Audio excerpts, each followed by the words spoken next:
The wealth of ancient Egypt came from trading food and cotton. That of India came from spices and tea. China's came from silk. Gold brought the Europeans to the Americas. Today, cities like Dubai exist in the desert because of oil. Some of these natural resources have created great wealth and provoked great wars all over the world. Unfortunately, the resources that make the most money these days are non-renewables, like metals and fossil fuels. These are the remains of plants and animals that died millions of years ago, decomposed, and were trapped under layers of rock and soil. They produce enormous amounts of energy for heating and cooking, producing electricity and transport. They are also vital ingredients for making plastics and paints. Unfortunately, they have a number of drawbacks. First, they are the greatest cause of pollution on the planet.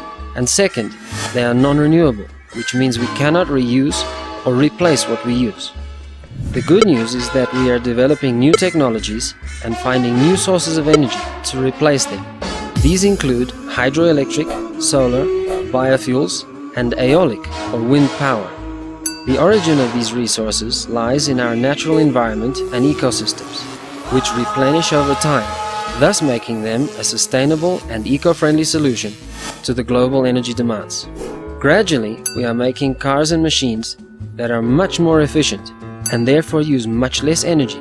But you can also help by switching off lights and machines when you leave a room and reducing how much you use heaters or air conditioning. We can also encourage our friends and family to use efficient light bulbs and walk or cycle instead of using cars. Not only do we consume enormous amounts of resources, we also produce huge quantities of waste. Most of this has traditionally been thrown into rivers or taken to landfill sites, called dumps. This can cause problems with diseases, pollution, and even contributes to global warming with the production of methane and other gases.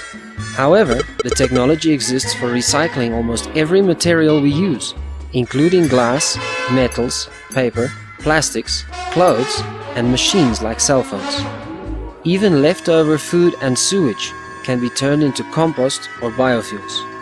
By recycling waste, we save money on the exploration and processing of new materials. We reduce deforestation and contamination, and we even create jobs for people in the new recycling industry. So the best thing that you can do for yourself and for the planet is to find all the ways you can to reduce, reuse, and recycle, and to encourage others to do the same.